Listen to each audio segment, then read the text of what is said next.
class. Okay, I got it.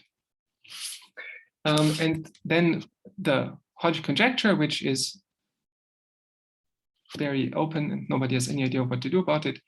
It says that these Hodge classes should actually always come from geometry, in the sense that if, at least as long as you're in a projective complex manifold, you can always find a positive multiple of such a class, and then you get a linear combination of these fundamental classes.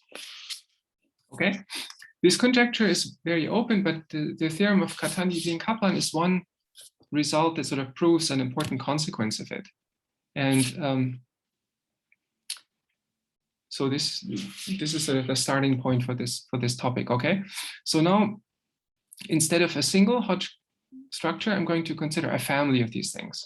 So now my X is going to be a smooth complex algebraic variety. This is some kind of base space. And then over that, I have a family of Hodge structures that I denote by this cursive H. So this is what's called a variation of Hodge structure. I'm not going to give the precise definition because it's not relevant, but so this is the sort of family of Hodge structures that, for example, you would get from a family of smooth projective varieties over X, right? Roughly speaking, what you have is a local systems or locally constant sheaf, HZ. And then at every point, the stalk is a free Z module, and that is supposed to have a Hodge structure of weight 2K, which is polarized by this pairing. And then there's some condition about how stuff varies from point to point. Okay, so now at each point, I can consider Hodge classes in the Hodge structure at that point, right? And so I'm going to look at them inside of this vector bundle, which is the complex vector bundle over X, where the fibers are those complex vector spaces, the complexification of the Z modules. This is originally just a holomorphic vector bundle, but one can show that it actually has an algebraic structure. It's an algebraic bundle. Okay, and then this famous theorem by Catani-Dean-Kaplan from, I don't know, maybe 30 years ago, it says that if you look at the set of points in this bundle, which are Hodge classes, then you actually get algebraic varieties. Okay, so more precisely, you have to fix some numerical invariant. So you fix an integer q, and then you look at integral Hodge classes in the fibers of this bundle, where the self-intersection or the value of this pairing is equal to this fixed integer q. Okay, so my notation is I denote points in the bundle as a pair, as a point in the base, and then a vector in the fiber, and I want the vector in the fiber to be an integral Hodge class at that point. Right? So the main really striking thing is that this set is algebraic. Even though originally the only thing you can sort of easily get from local analysis is that it's given by holomorphic equations, so it's analytic. The Hodge conjecture predicts this sort of thing, this sort of algebraicity, at least in the case when the variation of Hodge structure comes from a family of varieties. Because then, you know, the Hodge classes are supposed to correspond to cycles. The cycles are parameterized by some algebraic varieties themselves, and so then these loci end up being algebraic. Okay, so this is a really striking theorem. Voisin says, for example, it's the best evidence we have for the Hodge conjecture. The only sort of really big sort of consequence that one can prove. And then, interestingly, there's a second part to it, which is a finiteness statement that not only is this thing algebraic, but when you look at how it projects down to X, it's finite. Meaning, you know, all the fibers have finitely many points, and there's some kind of uniform bound on how many points you can get. And this finiteness part is actually not really predicted by the Hodge conjecture. And again, Voisin, in some survey paper on this topic, she wrote that the finiteness statement in this Catani-Dean-Kaplan theorem is quite intriguing because it is not predicted by geometry. So the point is that the Hodge conjecture itself is not really about integral classes, but it's about rational classes. This is why you have to take this multiple. And there's all kind of pathologies that can happen when you look at integral classes. Like there's many counterexamples that show that things don't work nicely. And nevertheless, this theorem is able to prove this kind of finiteness statement just for integral classes. So this doesn't really have a geometric interpretation at all. And what is the statement if you replace the integrality condition on V by a rationality condition? Well, so I mean, you can put rational classes, of course, but then you see, because you're fixing the value of this Q, then it's this. I mean, you're basically just looking at things with a fixed denominator, right? Exactly. And so then again, yeah. That's right. what I'm asking. Is that so? That's true that if you put rational classes here. Yeah, you could put rational classes and put a bound on the denominator, and then you'll be fine. Yes, but because then it's a finite union of certain integral things. Is that really so? Yes, so the theorem is strictly about integral classes, right? So the only way you can apply it to rational classes is you look at a multiple of your rational class that's integral. And then to get finiteness, you just have to bound the denominator. Yeah, but then if it's really like this, the theorem with rational coefficients and the theorem with integral coefficients is the same. Because you can go back when you have the rational one, if it's a finite union, then they have to be algebraic as well. Yes, okay, yes, right. But it's only a finite union if you bound the denominator, right? So that's the... You fix the Q here. So it has to bound the denominator because you have some positivity condition. Yeah, okay, yes, okay, sure. You can fix Q, yeah, right. No, you did. But if you... Yes, right, you did, right. Sorry, yeah. I was mentally thinking about putting like Q is less or equal to some quantity. And then you would get an infinite union in the rational case. Ah, you would get an infinite. Yeah. No. Okay, I don't know that. Okay. Yeah. No, because the polarization is integral, right? So you cannot get into many denominators if you fix Q. Yes, but I mean, in the rational situation, you would let the polarization be rational and everything be rational, and then. No. As it happens in geometry, the polarization is integral, but then you pose the problem Kaplan, but for rational. And then it seems that, well, I don't know. Yeah, well, it's fine as long as you put enough conditions so that the denominators are bounded, so that you're back to the integral setting. Okay. Okay, all right. So let me at least, so for motivation, say where this pointwise finiteness statement comes from, right? The fact that there's finitely many points in every fiber of this bundle. This is quite different from this algebraicity, but so for that I have to tell you this what the condition on Q is to be polarization. Okay, so again, if I have an integral Hodge structure, you define this auxiliary operator called the Way operator. This is denoted by C, and it acts on the space HPQ as multiplication by I to the P minus Q. And then, you know, the symmetry implies that this is actually a real operator.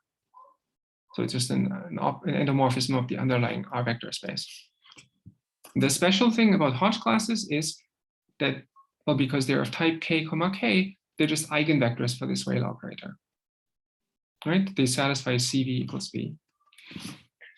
Okay, and now the condition to be a polarization is that when you put the Weyl operator into one argument of this pairing Q, then you get an inner product.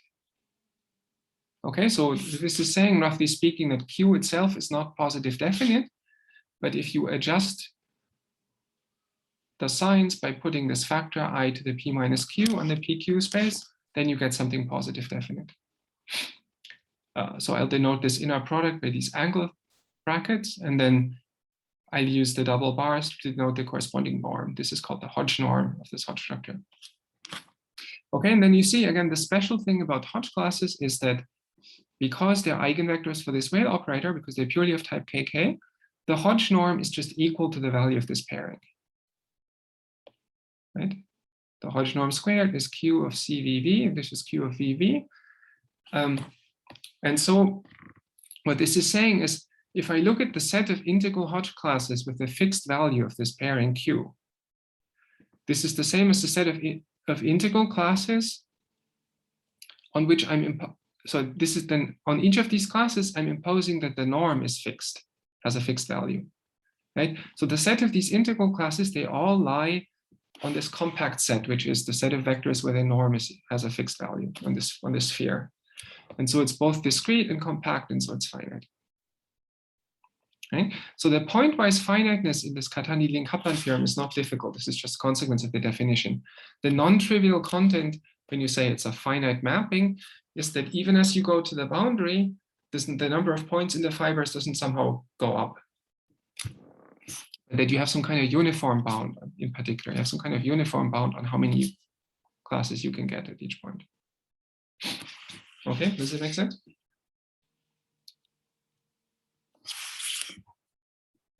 All right. And okay, so this is the background. So now what I want to talk about is a possible generalization, but it's with a question mark. So what happened is that so the proof of this Katanidin-Kaplan theorem is very difficult. It's a local analysis, uses all sorts of results about variations of Hodge structure. It's like some kind of complicated induction. At some point, I had to go through it quite carefully. And so I think it's really a pretty difficult result. And so now what happened to me is late in 2019, I got an email message from a physicist at the University of Utrecht. His name is Thomas Grimm. And so he said, you know, I have some questions about this old paper by Katanidin-Kaplan as I'm working on some string theory stuff. I was wondering if this sort of condition that they have, that their classes are Hodge classes, could you maybe get rid of this requirement and require something much less? So he said, I'm quoting here from his email, it seems to me that the crucial thing is self-duality under the Weyl operator. Are you aware if any such generalizations have been considered in the literature? And then for his string theory applications, in particular, he said he realizes that you cannot get something like this algebraicity condition probably, but what he's interested in is generalizing these finiteness statements. Okay, so my first reaction was, well, obviously no, this cannot be, right? Because I went through the proof pretty carefully, and there's many places where it very crucially uses the fact that the classes are of type KK. Like, it's just in this whole inductive scheme, it's some induction on the dimension, and there's a bunch of places where you have to assume this so that you can really reduce the dimension by one. So I was going to write back to him no, and then I said, well, I was thinking, okay, I'm going to write back to him no, and here's a counterexample, like an easy counterexample. So then I went and took some of the sort of standard model variations of Hodge structure that people have in Hodge theory. So these are so-called nilpotent orbits, and they did some computations with them. And I found that, yeah, actually, it always turns out that it's always finite. Like the sort of things, the ideas I had for making counterexamples, this will never work. Okay, and so then I started getting interested in this generalization. So let me tell you what self-duality means and talk a bit about that, and then I'll tell you what the generalization is, and then I'll try to explain a bit about the argument, okay? So I remind you, this Weyl operator is defined by acting by I to the p minus q on the PQ space. The weight of my Hodge structures is even, so when I take the square of this, I just get the identity. So the eigenvalues of this operator are all plus or minus one, right? And in fact, I mean, they sort of alternate like this in the decomposition. So the Hodge classes in the middle, on those you act by plus one, this we've already seen. And then on the next two adjacent spaces, you act by minus one, and you act by plus one again, and so on. So you have this plus one, minus one pattern. Okay, and so I guess his definition of self-dual was that he wants to call a class self-dual if it's just only in the plus eigenspace. So if in the Hodge decomposition, you're not necessarily just of type KK, but you can have any of these types where it's plus one. And then you would call it anti-self-dual if you're in the minus one eigenspace. Some easy examples, right? Hodge classes are always self-dual. We've done that calculation here. For example, if I'm on a surface, then Hodge classes are the classes of type 1, 1. Well, then anti-self-dual classes would be, for example, classes of type 2, 0 or plus 0, 2. On a fourfold, again, classes of type 4, 0 and 0, 4 are self-dual. Those were actually the sort of classes that Thomas cares about. The terminology comes from the surface case. So there's this study of complex surfaces viewed as four manifolds. And in there, you have some kind of curvature tensor, and the curvature tensor kind of decomposes into two pieces, a self-dual and an anti-self-dual piece. And in the algebraic case, this corresponds to these different types, like type 20 and 02 versus type 11. So I think his terminology comes from there. Okay, so why would you care about self-dual classes?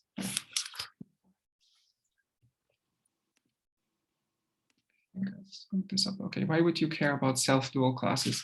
So the meaning of the self-duality condition is quite simple. It's some kind of minimality condition, right? So I remind you the definition of the inner product and the Hodge norm. And then what does self-duality mean? Well, if I take any integral vector, I can of course always decompose it into a self-dual and an anti-self-dual part, right? Just by decomposing into +1 and -1 eigenspace. These guys will be, say, rational or something like that. And now if I compute the Hodge norm of this vector v, then because C alternates signs among the different spaces, well, the Hodge norm of v is the norm of the positive part plus the norm of the negative part. And this is certainly greater or equal to the norm of the positive part minus the norm of the negative part. And that's the value of the pairing, right? Because C alternates signs. So you see that self-duality is the same thing as saying that the v minus component is 0. And that's the same thing as saying that the Hodge norm is just equal to the value of the pairing. And in fact, you have inequality, right? So among all integral classes, the self-dual ones are the ones where the Hodge norm is as small as it can possibly be. Because the v minus part is sort of the extra part. So this class is self-dual if and only if its Hodge norm achieves the smallest possible value that could possibly be, which is Q of VB. Okay. Now it turns out that that's the reason why the physicists care about this. So I, despite reading some text that he has written, I still don't really understand what actually he's trying to do in physics. So I can just give you the sort of cartoon version of this, just to the extent that I understand it. Okay. So what they care about is Calabi-Yau fourfolds, also Calabi-Yau threefolds, but this is sort of the case. And then their terminology is that an integral class in degree 4 is called an integral flux. Okay, they consider self-dual and anti-self-dual fluxes. So the self-dual fluxes are the ones of type 40, 22, and 04, and the anti-self-dual ones are the other types. Okay, and then there's this subfield of string theory called F theory. And in there, in order to define a theory, you need a pair. You need both a Calabi-Yau fourfold, and then you need one of these integral fluxes. And the point is that this X is allowed to vary in moduli. So the Calabi-Yau fourfolds, they have a nice unobstructed deformation theory. There's some kind of moduli space of these X's, and so they consider a pair XV. V is self-dual, and then the Hodge type is 40 plus 04. And then this condition that the value of the pairing should be fixed, from their point of view, this is some kind of consistency condition. They can, the value of the pairing, this is just the integral of V cup V, and this can be computed in some other way. And so therefore this integral is supposed to be equal to some constant where the constant comes from some other parameters in the theory. Okay, so then you end up with wanting to study these pairs where this Q value is bounded and V is self-dual. Okay, and then the interpretation of the Hodge norm is that it's some kind of energy. So then you see, you imagine this whole sort of big moduli space of these X's. Over them, you have these pairs XV that vary. And then the Hodge norm is measuring some kind of energy of this model in some way. And so when you look at self-dual classes, what you're doing is, by the calculation on the left, is you look at places where this energy has a global minimum, namely this number Q here. Okay, so this is their interest in these objects. And this was considered at least, I mean, and I learned from the references, at least by Douglas and Ashok and Douglas, maybe again 15 years ago or something like that. And so they made a general conjecture that the number of these self-dual fluxes should be finite. And then they did some special examples where they were able to show that. And I think Grimm is one of the more recent people who's sort of interested in this kind of question, sort of at the interface of somewhat more fancy Hodge theory and string theory. Okay, so I hope this sort of explains, at least in a cartoon version, why minimizing the Hodge norm might be interesting. Right? And therefore why self-dual classes are relevant. Okay, well, so let me give you the main theorem. So again, here the background is that Thomas and I sat down and did some computations, and eventually we were able to prove this in dimension 1 by adapting sort of Catani-Dillon-Kaplan style arguments. But it's very complicated even there, and it was not at all clear that you could do this in higher dimensions ever. Like the induction scheme that Catani-Dillon-Kaplan used totally breaks down because you don't have Hodge classes. Okay, anyway, so first let me say what the statement is. So I'm going to be in the same setting as Catani-Dillon-Kaplan, so a smooth algebraic variety, which is the base, and then an integral variation of Hodge structure of even weight with some polarization. Okay, now I also care about the Weyl operators at each point. Again, I consider the vector bundle whose fibers are these complex vector spaces. And again, I remind you that this is an algebraic vector bundle. Okay, and so now I'm going to study the following locus. So instead of looking at the points in the bundle where I have an integral Hodge class, I now take integral classes which are self-dual, so which are eigenvectors of the Weyl operator. But I still fix this pairing. Right? And the first problem is, well, the Weyl operator doesn't vary holomorphically from point to point. So this condition of being self-dual is not a holomorphic condition. So surely this locus cannot be algebraic at all, because it isn't even analytic. And so the replacement for this locus being algebraic is going to be the following, that it's definable in the O-minimal structure Rnx.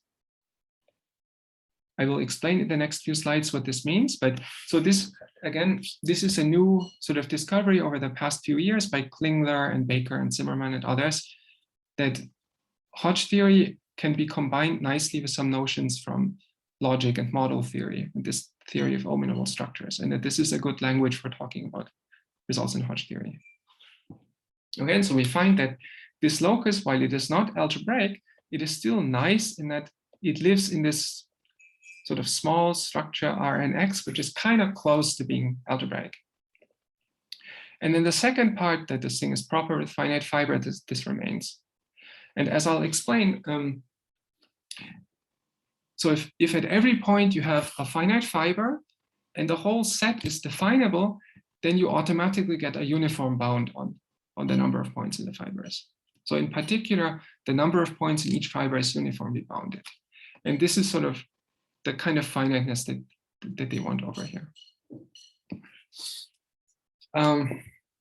So this result is joint work with Thomas Grimm and then also Baker and Zimmerman, who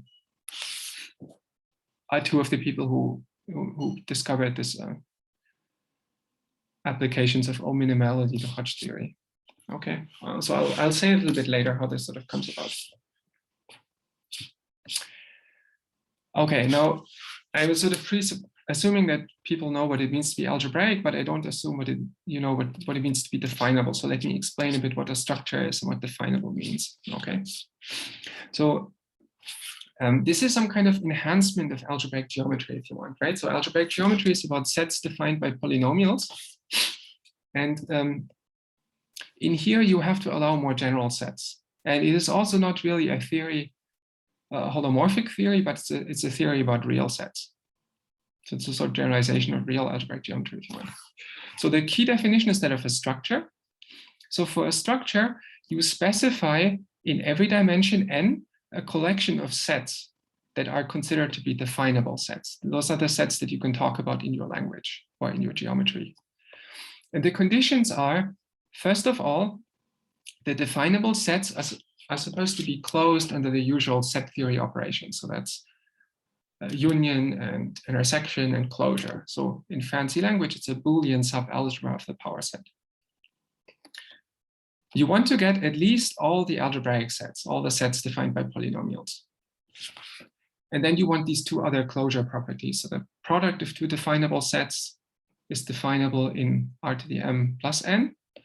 And then if you have a definable set and you project it linearly onto in any direction, you want the image to be again definable. Okay. So these are the definable sets. And then you can also talk about definable functions. A function is definable when you look at the graph, and the graph is one of the definable sets. So this is a sort of geometry version of what is originally a logic definition. So in logic, I understand that when they talk about these structures, they think about them as defined by certain first order logic formulas with, existential quantifiers and universal quantifiers and times and plus and so on. And so, for example, this condition about being closed under projections, this corresponds to allowing existential quantifiers and things like that. But this is more manageable for a geometer.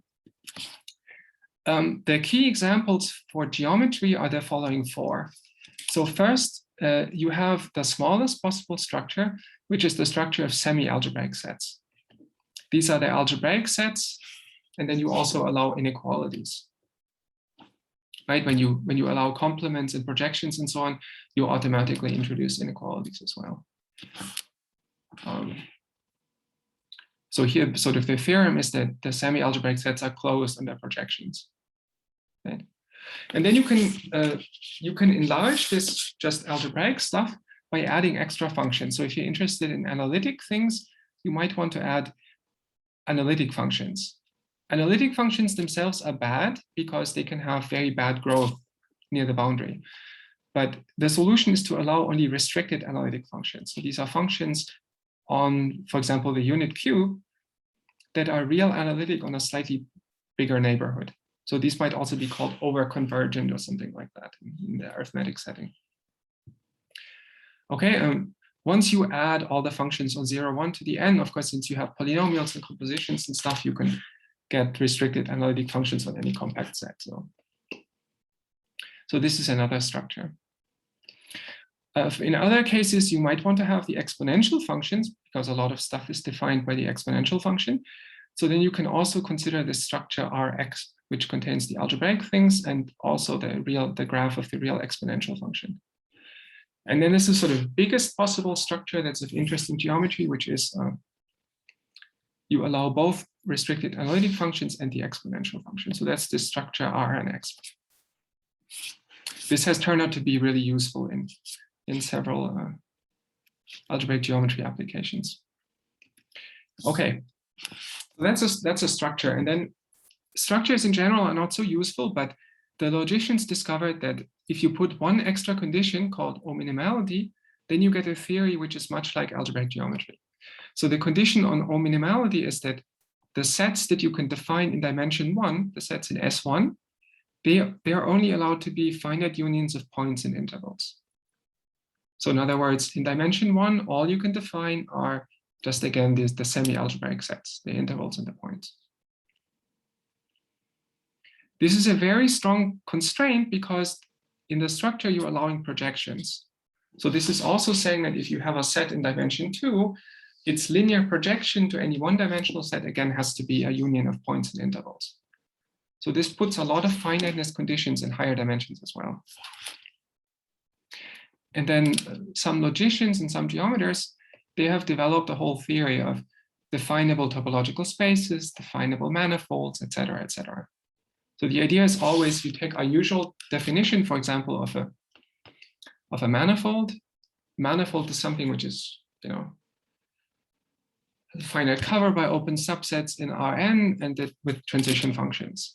And then you make, by saying definable, you ask that it has a finite cover, so you want a finite atlas, and then you want the transition functions to be definable in your structure. And you can make various variants of this. And it turns out that for all minimal structures, the resulting kind of theory that you get is much, much, much closer to algebraic geometry than to general topology. So it's a very, what they call tame sort of world. Everything is really well behaved. So even for definable topological spaces or manifolds, you have nice dimension theory, you can get nice finite cell decompositions, you can get uniform sort of finiteness statements and lots of other good things, much like you're sort of used to in algebraic geometry. But at the same time, you have a language that you can talk about objects that are not algebraic. Okay, for us, the point, since we care about the structure Rnx, the main point is that there's a difficult theorem in logic that says that all of these four structures are actually all minimal. For Ralg, this is the famous quantifier elimination theorem of Tarski. And then, these people here, Gabrielov and Wilke, and then Van den Dries and Miller, they showed in steps that these other augmented theories are still all minimal. Okay. So this is my, my little description of what structures are. Are there any questions on this?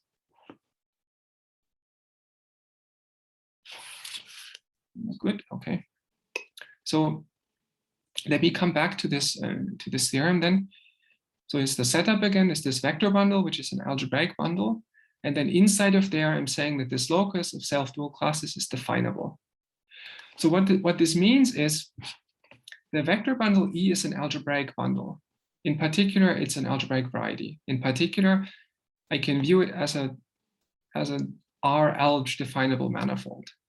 Right? If its complex dimension is whatever n, then it's a real algebraic variety of dimension 2n, so it's definable as a manifold in this R-alg. The transition functions would come from the transition functions of the algebraic variety X and the transition functions of the bundle. And so then definable in this O-minimal structure means that when I go from R-alg to the larger structure where I also have analytic functions and the exponential, then inside of there I can define this locus. Okay. And this is some of this definability is the key, because then I can get this uniform boundedness, right? Then in order to show that the number of points in the fibers is uniformly bounded, I really just have to then show that in every fiber I get finitely many points, which I've already explained to you. Then the O-minimality comes in and says, well, the locus of points in the base where the number of things in the fiber is a certain number, that's definable. And then by these finite uniform finiteness statements or finite cell decompositions, you then get a uniform bound. Okay, now the proof of this is really very, very, very different from Katanidze and Kaplan. So the input is no longer this kind of local Hodge theory and careful analysis of what happens, but it's a much more global argument. So in a way, it's sort of an advertisement also for those theorems that Baker and Klingler and Zimmermann have proved recently about using O-minimality. This is a theorem which would have been very, very, very hard to prove using the old style treatment of variations of Hodge structure, by a sort of local analysis. And in this new language with O-minimality, it's just a nice global argument. So the input is three things. First, this theorem by Baker, Klingler, Zimmermann that says that the period mappings of variations of Hodge structure are definable in this language, in the structure. And then there's some global results. So there's some lattice theory, and then some theorems about morphisms between arithmetic quotients. And so I'll try to kind of explain what the ingredients are. Oh, yeah. Hey, thanks for answering that question. Yes, it's order, yeah. Okay. So for the proof, right? The first little jump that we have to make is from period domains to symmetric spaces. So if you, again, I'm not going to spend any time on period domains, but usually when you study variations of Hodge structure, you can describe a variation of Hodge structure sort of pointwise or as a map to some kind of classifying space, some kind of moduli space of Hodge structures. And that moduli space is the so-called period domain. Now, in this case, we don't actually care about the Hodge structure and the Hodge decomposition. We only really care about the Weyl operator. If I forget the Hodge decomposition and I only want to remember the Weyl operator, this means that I should not go to the period domain, but I should go to the associated symmetric space, which is a space of this form, GR mod K. Okay, so I'll explain this here. So we fix a reference point in the base. And at this reference point, the fibers of our VHS, they give us this data. They give us a fixed free Z module. This is sort of our reference Z module, a fixed complex vector space, a fixed pairing on it, and then a reference Weyl operator and a reference inner product. This is the data at one particular point. You can just choose any point. Okay, and then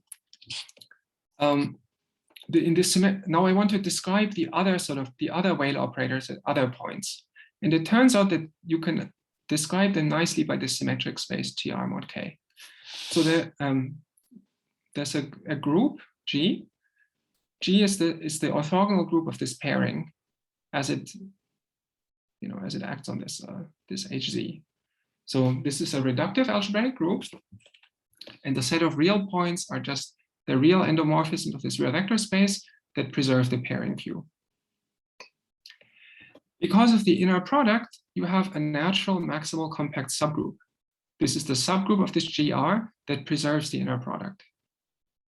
Because the inner product is given in this way, it turns out to be the group of things that preserve the Weyl operator. Okay, and then the symmetric space, G mod K, so G mod maximal compact, the points of that actually correspond to Weyl operators in the sense that the points of this are these cosets, and the coset G times K corresponds to the Weyl operator, which is the conjugate of C by G. Okay. And then another role will be played by this arithmetic subgroup gamma, which is the integral points in this group G of R, the points that preserve the lattice HZ and also are in this group GR. So this is the so-called arithmetic subgroup. Okay, now the variation of Hodge structure that we're starting from, it still gives us kind of period mapping, where we basically associate to every point the Weyl operator at that point. So that's the thing that's mentioned in the theorem. Now the Weyl operators are operators on different vector spaces. So in order to talk about the uniform, you have to make some identifications between different fibers of this bundle. And this is where the group gamma comes in. So usually you identify different fibers by parallel transport using the flat structure. And so usually you quotient out by the monodromy group. So usually in these constructions, gamma would be the monodromy group. In this case, I'm modding out by the much bigger group gamma here, which is this arithmetic group. The monodromy group would be contained in it, but this is much bigger. And this will be important later. But still, you think of this sort of period mapping as to every point. At every point, I remember the Weyl operator, and then I need to quotient out by gamma to make the identifications among different points. And so then the big theorem that was proved recently is that this arithmetic quotient, GR mod gamma and K, first, it is not an algebraic variety, but it does have the structure of our alge definable manifold.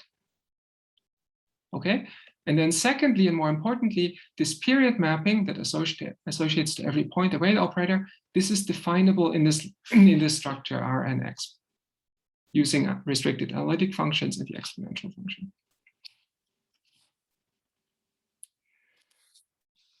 Okay, so this is the main input. So this theorem is sort of a black box that hides inside of it all the local results about variations of Hodge structure that people used to use when they wanted to prove things. Right? They took all this local machinery and distilled it down into this nice statement that the period mapping is definable.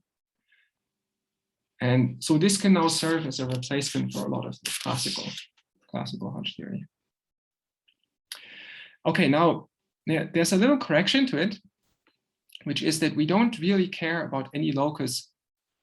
We don't just care about the Weyl operators, right? But we care about the set of classes in this bundle that are in the eigenvectors for the Weyl operator. And so to fix that, we don't just consider the symmetric space, but over it we have to consider the universal bundle. with fiber this vector space HC. This I can also get as a quotient. So I just simply, I take GR mod K, those are the Weyl operators. I add an extra factor of this vector space HC, and then I mod out by gamma. And now gamma also acts on the vector space by just, each gamma is an endomorphism of the vector space, just act on the vector space. In this way, you get a universal bundle over this sort of period domain-like space, where the fibers is HC at every point. And then one can show that the Hodge bundle over X, that this period mapping from X to the symmetric space actually can be extended to a mapping from the Hodge bundle to this universal bundle. And the definability of the period mapping implies pretty easily that this extended map on the bundle level is also definable. Okay, so this quotient here still has the structure of a definable manifold, and this mapping is still definable. Okay. This reduces the problem for us because it now says that we only have to study the locus of self-dual classes inside of this universal bundle. Okay? Because now inside of this universal vector bundle, I'm going to consider the locus of self-dual classes. So these are classes that are integral, right? Every class in here is like a coset of a pair GK and a V. So again, think of this as a Weyl operator and a vector. And the conditions are the vector is integral. It's an eigenvector for the Weyl operator. So this is the self-duality. And then I want the pairing to be a fixed value Q. Okay. I should study this locus inside of this universal bundle because my locus of self-dual classes is just the inverse image of this locus under phi E. So if I can show that this locus here inside of this bundle is definable, then the locus that I care about is the inverse image of something definable under a definable morphism, and so therefore it is definable. Right, so now I've reduced the problem from my specific VHS and whatever its local behavior to some universal statement about these quotients. I just have to show that this universal locus inside of here is definable. Okay. Right. So this is nice. However, it looks like now we've made it impossible, right? Because over here for the VHS, you can believe that some special thing is happening, but how could this locus possibly be definable, right? Because I'm allowing this vector V to range over the entire free Z module HZ. This is an infinite discrete set, the HZs. Minimal stuff does not allow anything that's infinite and discrete. Anything that's discrete has to be finite, right? Because otherwise, because the definable sets in S1 are only allowed to be finite unions of points and intervals.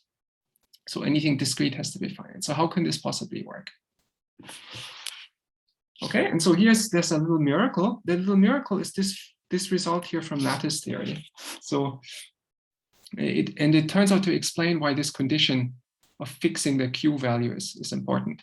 So the result from lattice theory is that if you have a lattice, and then you look at integral vectors in this lattice, so this is a lattice with a symmetric, this is a free Z module with a symmetric bilinear form on it, right? So you look at the integral vectors in the lattice with a fixed value of Q. So this is an infinite set. But there is some finiteness in that the orthogonal group of the lattice acts on this set with just finitely many orbits.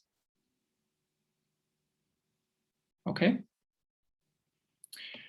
This is the main point why I need to use, or why we need to use the full orthogonal group of the lattice, so this group gamma that I defined over there, and not just the monodromy group of the VHS. Okay, if I act on this set with just the monodromy group of the VHS, and since I don't know what the monodromy group is, I don't get finiteness. But if gamma is allowed to be the whole orthogonal group, then you do get finiteness. Okay, so this gives us sort of our next reduction. The next reduction is that because there's only finitely many orbits, I can consider just a single orbit. If a single orbit is definable, then the thing is a finite union of definable things, so it's definable.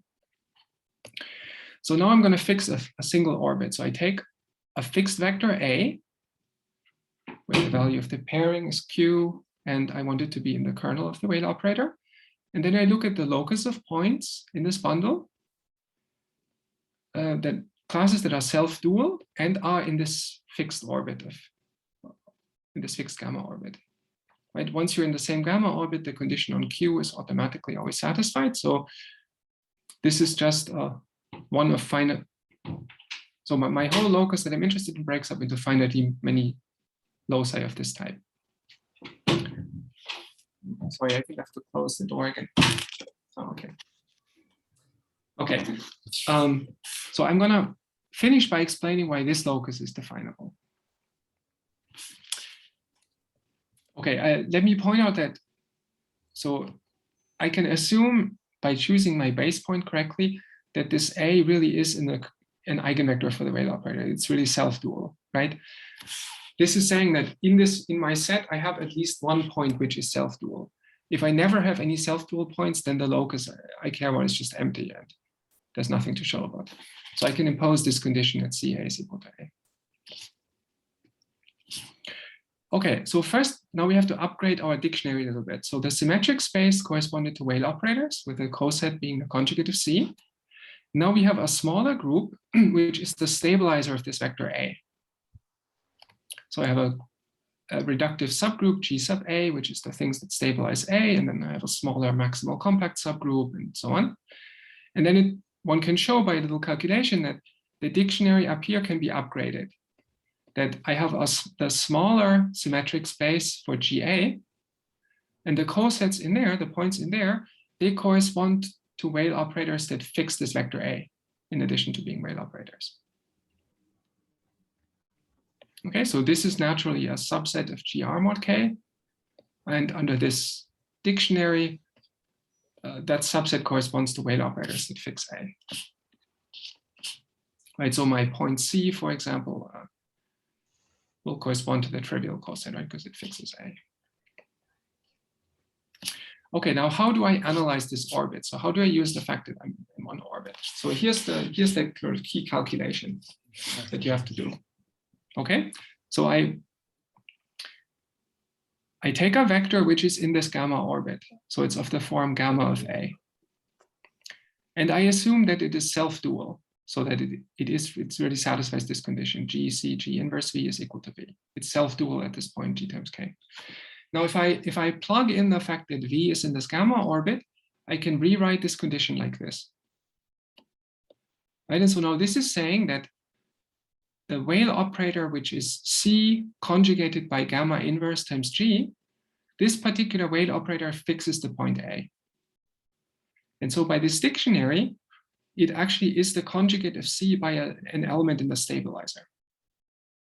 Okay, so this Weyl operator here, since it fixes A, it can be written as H times C times A, H inverse, where H is in the stabilizer of A. And now if I manipulate this, I can take the H to the other side, then I get an element that leaves the Weyl operator invariant. So that's an element of K.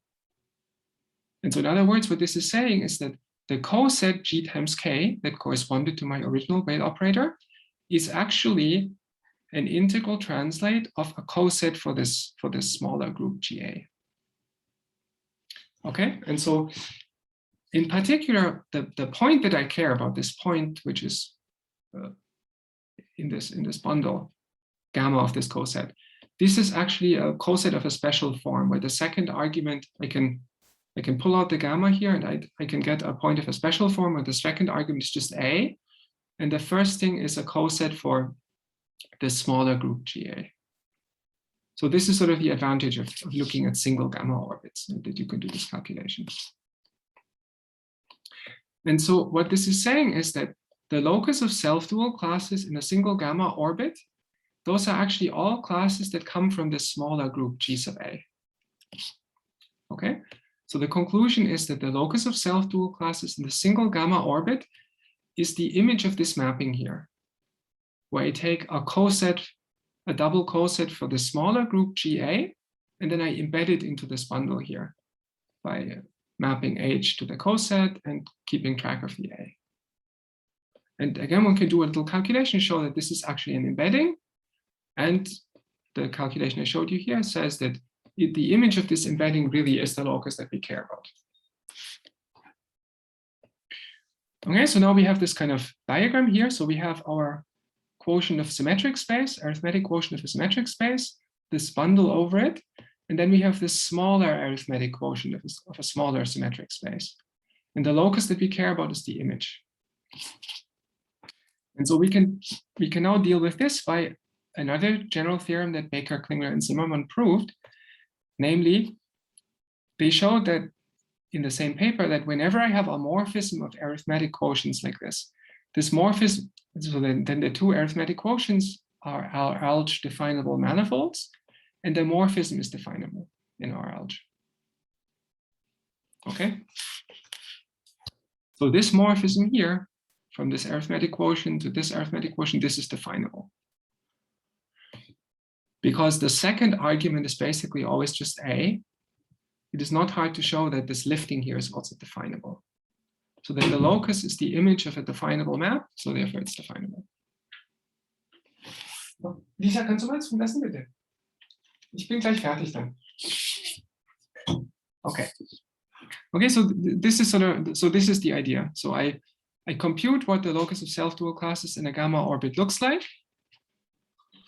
I can realize it as the image of an arithmetic quotient of a symmetric space. And then I can apply this theorem here that says that morphisms of arithmetic quotients are definable.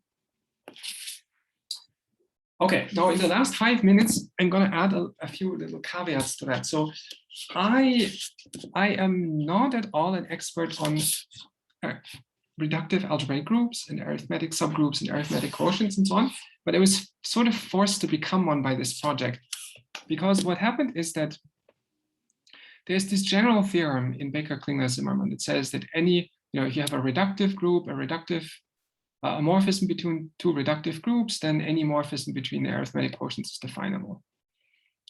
And so I applied this general theorem in this case, and I was done.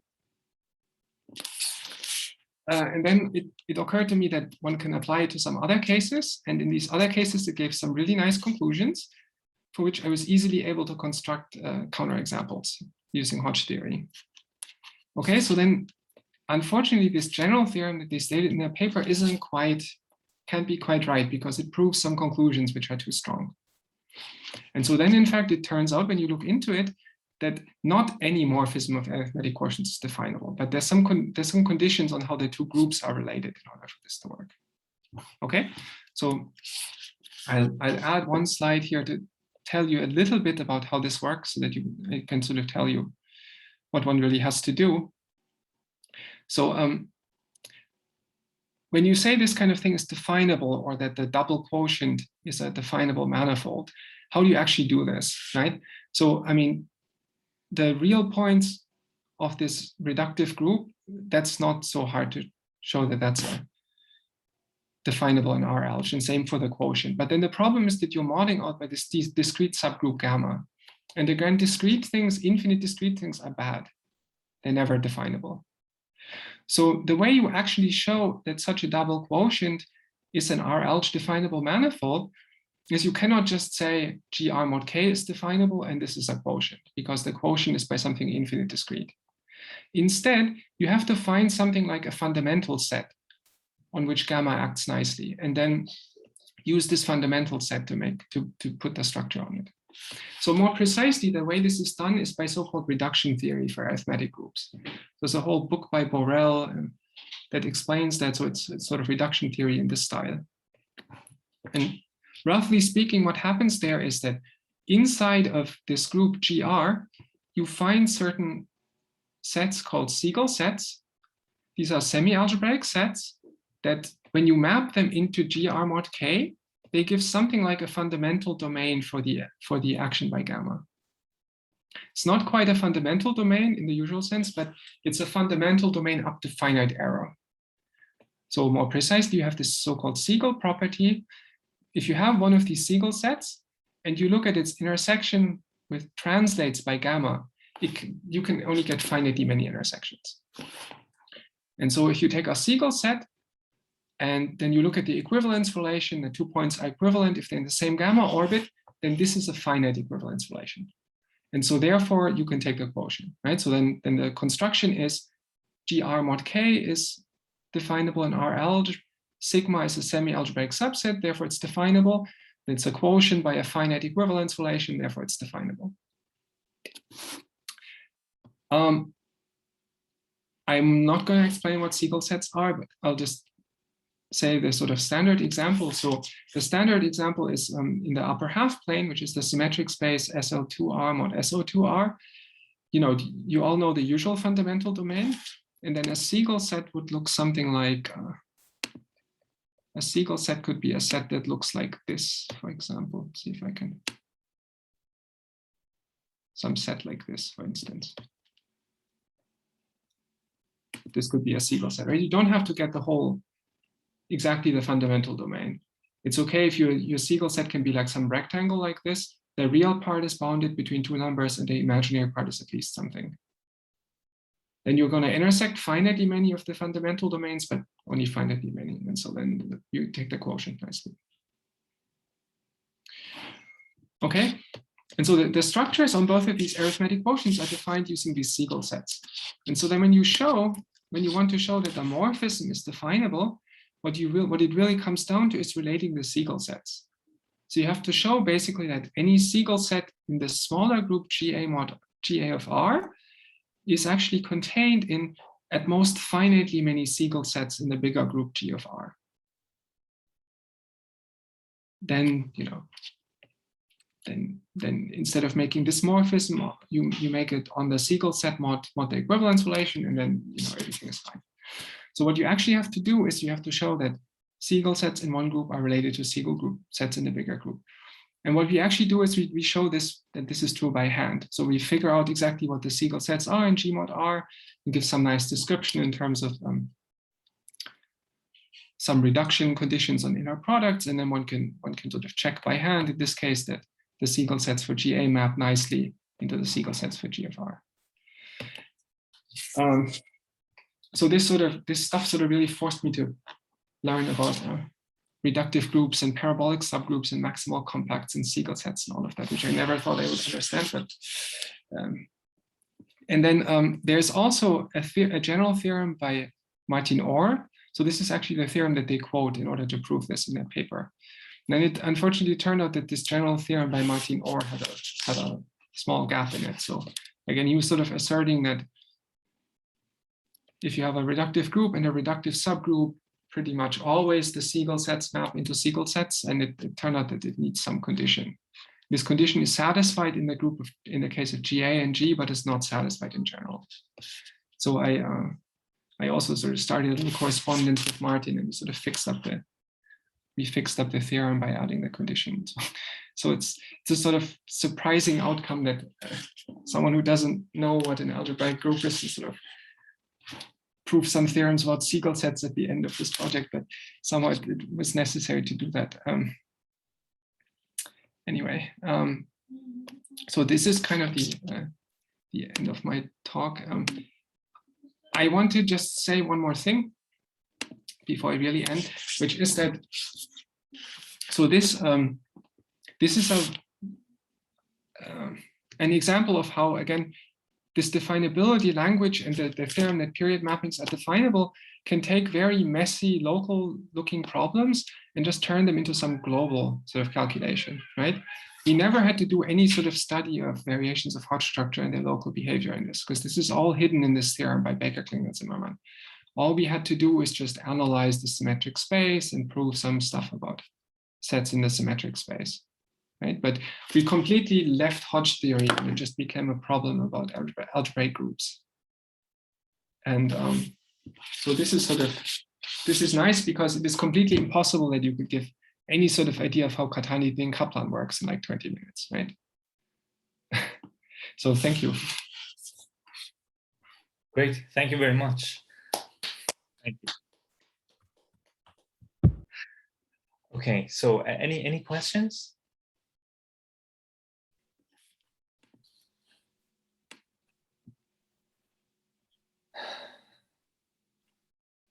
Okay, so if for no questions, I'll ask you a quick question, which is a stupid one.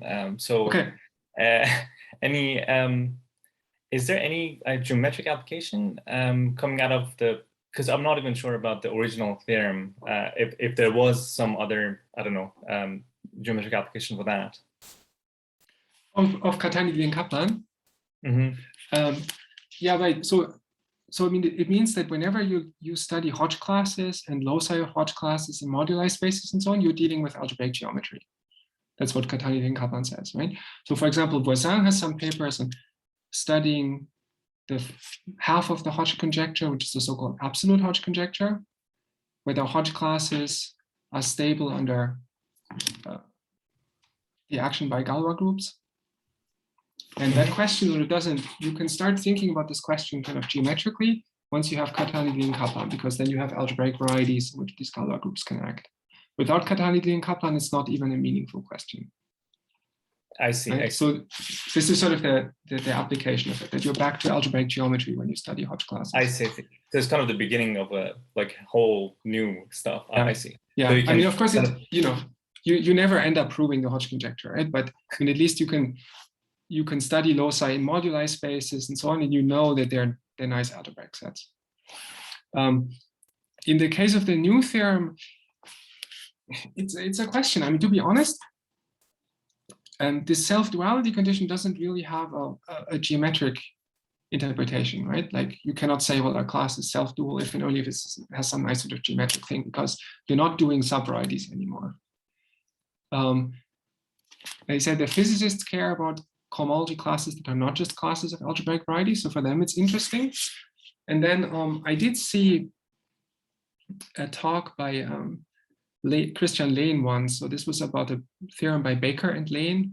They were studying some kind of things about moduli of K3s. And so what came up in the process is inside of the moduli space of K3 surfaces, you want to look at, like, of some fixed polarization, you want to look at the locus where the subspace H20 plus H02 contains an integral class. This locus somehow naturally comes up.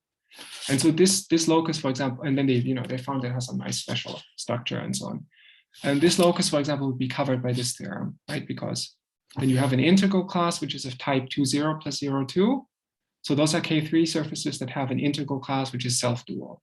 So in the moduli space of K3s, the locus of K3s that have an integral class of a certain self-intersection number, which is self-dual, well, that's a definable locus by this theorem. So one can imagine maybe if you start getting interested in the self-dual classes, again, loci in moduli spaces will be nice and will be studyable and will be amenable to not quite algebraic geometry, but things but to sort of methods that are close to algebraic geometry. Right. Compactification issues, maybe. Is there right. So you consider the self-dual classes. What about the anti-self-dual classes? Does one have at least conjecturally a question on that? Yes. Yes. Yeah. Right. Sorry, I didn't put a slide on that, so I'll just say it in words. So once you have the theorem, let me scroll back here. Once you have this theorem for self-dual classes, right, you can of course conjecture an anti-self-dual version, right? You just replace self-dual by anti-self-dual. And that version is true, and it actually turns out to need no additional effort. So you can once you have this theorem, you can deduce any sort of variant that you want from it by the following trick. You just take your Hodge structure or your VHS, you just tensor by some constant Hodge structure. So there are just some very simple examples of the Hodge structure of an elliptic curve or the Hodge structure in sim2 of an elliptic curve. And then you look at self-dual classes in this tensor product, and they give you the other ones that you want. So for example, if you want to study anti-self-dual classes, you take the integral Hodge structure, which is the Hodge structure of the standard sort of 1I elliptic curve. Take sim2 of that, you tensor your E by that. And then the self-dual classes in there will contain the anti-self-dual classes in the original thing. And then you can also do stuff like pairs of integral classes, V and W, such that C of V is equal to W. again, by tensoring with some appropriate auxiliary structure. So from the self-dual case, you can deduce any other sort of statement just by trickery. Yeah. Yeah, thank you. And I know it's not your cup of tea, but do you have already an analytic version of at least of the formulation? Not about the result, but about the classes you are considering, just the classes. No, I have no idea. I mean, I was hoping that somebody would figure out actually what the analog of that is. So if I generalize Hodge class to self-dual, if there is a meaningful sort of arithmetic version of it, and if yes, one could get something like this. I mean, I have no idea what the analog of this definability would be. I mean, this definability is something like strictly about the reals, I guess, at least the theory I know. But that's an excellent. Let me ask you an elementary question. If you take, for example, you were taking 0, 4 and 4, 0. If you take all these self-dual classes there, so you take the Z module, which is spanned by those self-dual classes. Is that a Hodge structure? Or?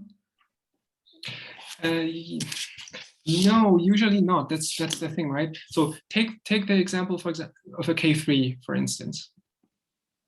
Right. So the 2, 0 and the 0, 2 space are one-dimensional each.